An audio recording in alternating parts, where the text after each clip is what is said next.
Pada kultum kali ini kita akan mengangkat sebuah kisah yang berkaitan dengan kisah para nabi dan rasul, yaitu kisah Nabi Zulkifli. Nabi Zulkifli ini adalah nama gelar yang diberikan oleh orang-orang atau kaumnya pada zamannya. Karena sebenarnya nama Nabi Zulkifli itu nama aslinya adalah Bashar. Bashar ini adalah nama asli daripada Nabi Zulkifli yang akan kita lihat dari segi sisi kisahnya, sehingga menjadi perhatian dan perlu mengambil ibrah pelajaran dari sisi kehidupan Nabi Zulkifli. Menurut riwayat bahwa Nabi Zulkifli ini adalah keturunan dari Nabi Ayub alaihissalam. Keturunan dari Nabi Ayub alaihissalam. Nabi Zulkifli diutus di daerah Amuria, Syam, ya sekitar Damaskus sekarang, diutus oleh Allah Subhanahu wa taala untuk membimbing kaum di mana kaum itu sudah melenceng dari berbagai macam keyakinan-keyakinan, sehingga diutuslah Nabi Zulkifli. Awal mula Nabi Zulkifli diberikan gelar oleh kaumnya dengan Zulkifli, yang nama aslinya adalah Bashar, bermula ketika raja sebelumnya yaitu Nabi Ilyasa. Nabi Ilyasa ini adalah nabi yang tidak memiliki keturunan, namun dia sudah tua sehingga dia tidak memiliki pelanjut atau generasi untuk melanjutkan daripada kerajaannya. Sehingga raja ini mengambil sebuah inisiatif untuk mengadakan sayembara, bahwa barang siapa yang mampu untuk melakukan syarat yang telah diajukan oleh raja tersebut. Apa syaratnya? Di antara syaratnya diajukan kepada sayembara tersebut adalah orang yang akan menggantikan beliau adalah orang di siang harinya mampu berpuasa dan di malam harinya mampu beribadah kepada Allah Subhanahu wa taala, dan selanjutnya dia adalah orang yang sabar. Dia tawarkan kepada masyarakat atau kaumnya pada saat itu oleh sang raja ini, maka tidak ada kaumnya yang sanggup untuk memenuhi syarat yang telah ditawarkan oleh raja tersebut, dan hal ini adalah Nabi Ilyasa. Namun ada seorang pemuda yang mengangkat tangannya, mengacungkan namanya untuk siap mengambil atau memenuhi syarat yang telah diberikan oleh raja tersebut. Nama itu adalah Al-Bashar atau Bashar. Mengajukan namanya, kemudian mengangkat tangannya, "Ya Raja, saya sanggup untuk memenuhi syarat yang kau ajukan." Sehingga raja ini kembali membaca atau menyampaikan syarat yang menggantikan beliau, yaitu mampu beribadah puasa di siang harinya dan di malam harinya dia beribadah kepada Allah, kemudian mampu menahan amarahnya.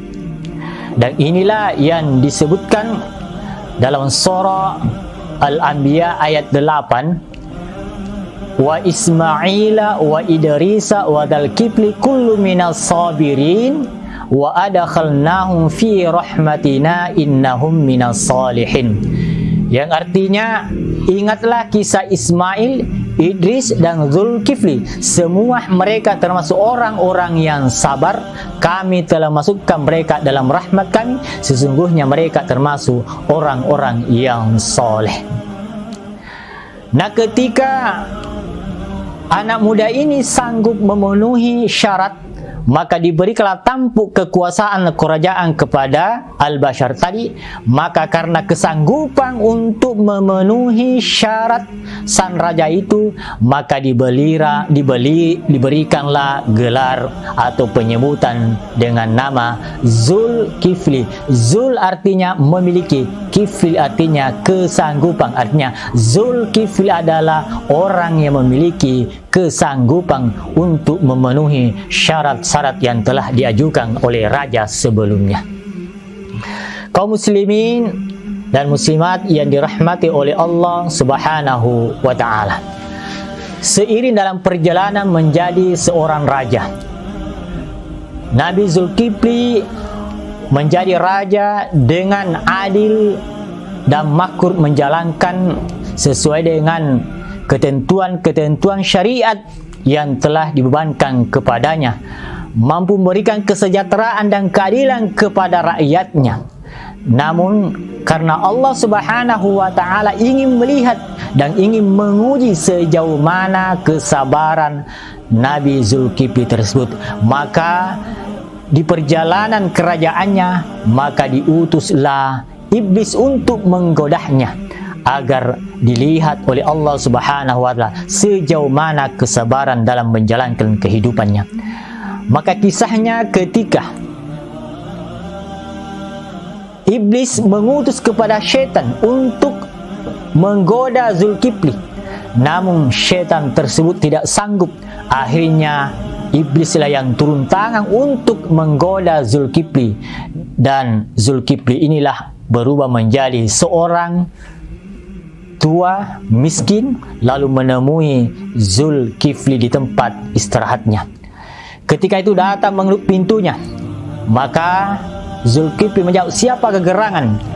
Maka sang orang tua ini menjawab, "Saya adalah orang yang teraniaya, saya adalah orang miskin, saya telah dianiaya, saya telah dibuat oleh majelis saya, termasuk orang-orang dianiaya dan diintimidasi dan lain-lain sebagainya, sehingga saya meminta kepada sang raja untuk menjadi saksi atas persidangan saya, untuk memberikan persaksian atas penganiayaan yang saya alami." Maka dengan demikian Nabi Zulkifli menyanggupi, "Kalau begitu tunggu di majelisnya, saya akan datang menjadi saksi dan untuk memberikan keadilan kepadamu." Maka suatu ketika datanglah Zulkifli ini di majelis orang tua ini. Namun apa yang terjadi? Sidangnya sudah dimulai, namun orang tua ini tidak muncul. Bahkan 2 hari tidak muncul. Maka Nabi Zulkifli kembali lagi ke kediamannya.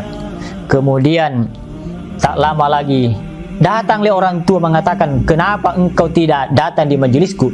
Maka Zulkifli mengatakan, "Saya telah datang, tetapi justru orang tua inilah yang tidak datang." Kenapa justru orang tua mengatakan dianggap Zulkifli tidak datang? Untuk ketiga kalinya datang Nabi Zulkifli untuk memberikan kesaksian, tetapi yang menjadi permasalahan justru orang tua inilah yang tidak datang di persaksiannya. Walhasil akhir daripada sebuah cerita ini, bahwa ternyata di akhir-akhir godaan yang diberikan oleh sang tua ini, dia mengaku bahwa sebenarnya saya adalah iblis yang menjelma menjadi orang tua untuk mengetes sejauh mana kesabaran sang raja. Dan alhasil sang raja ini tidak pernah marah, tidak pernah melakukan kata-kata atau mengungkapkan kata-kata yang tidak baik kepada orang tua ini, sehingga gelar Zulkifli teruji bahwa dia mampu untuk sabar, dia mampu untuk menjalankan apa yang telah diberikan oleh syarat sang raja sebelumnya. Kaum muslimin dan muslimat yang dirahmati oleh Allah Subhanahu wa taala, dari sinilah kita bisa mengambil pelajaran bahwa Zulkifli itu adalah nabi yang adil. Adil adalah merupakan perlakuan semua orang dengan baik dan wajar sesuai dengan porsinya. Kemudian Nabi Zulkifli adalah orang yang bijaksana. adalah bijaksana, memiliki kemampuan dalam mengambil keputusan dan ketetapan yang tepat sesuai dengan keadaan tanpa merugikan orang lain. Dan yang ketiga, Zulkifli adalah sabar. Sehingga dari sifat-sifat Zulkifli ini kita juga bisa menjadi pelajaran bagaimana menjadi orang yang adil. Apapun profesi kita, apapun jabatan kita, kita harus menjadi orang yang adil, orang yang menjadi orang yang bijaksana, kemudian menjadi orang yang sabar dalam kehidupan sehari-hari kita. Hadirin wal hadirat yang dirahmati oleh Allah Subhanahu wa Ta'ala, permisa dimanapun Anda berada. Dari kisah inilah mungkin seperti itu kisah dari Nabi Zulkifli yang kita bisa mengambil pelajaran ibrah dalam kehidupan kita, sehingga kita menjadi hamba-hamba yang senantiasa dicintai oleh Allah Subhanahu wa Ta'ala karena memiliki sifat-sifat sesuai dengan ketentuan Allah Subhanahu wa Ta'ala. Amin ya rabbal alamin.